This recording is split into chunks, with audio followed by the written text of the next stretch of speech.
Your Honor. Nandito siya. Please proceed. Your Honor, approve po ba yung legislative immunity? Nag-roll na. Apo, maraming salamat po. So, basta siguraduhin mo lang, totoo lahat ang sasabihin mo. Kasi may tatanungin din ako sa iyo. Opo. So ikaw, ito man na siguro yung modus mo para malaman ng committee. Because in aid of legislation, yan ang gusto natin malaman. Ituloy mo na lang. Ikwento mo na lahat-lahat.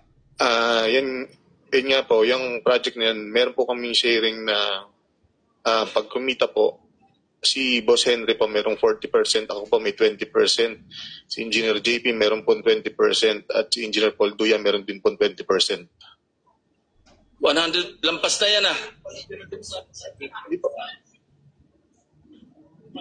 Ano yon sa portion nyo lang? Yung sharing po kung magkano po lahat, yun po parang meron pong certain percentage kung magkano po yun naging kita, yun po yung hatian. Pasensya na po, hindi ko lang po naliwanag ng maayos. Pero, tanong yung Engineer Bryce, bakit nyo naisip yung ghost? Kasi alam mo, minsan, matatanggap pa natin kung may konting pakinabang pero gagawin yung proyekto eh. Ito wala talaga. Paano nyo naisip? Bakit ba?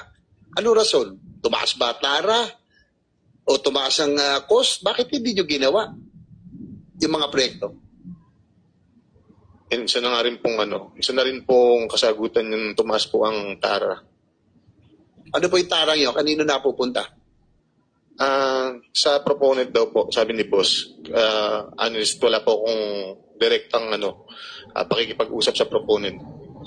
Engineer Alcantara, DE, sabi mo, Boss Angeles, yung dating DE yan, di ba? Raul Angeles? Hindi po, wala po akong binanggit na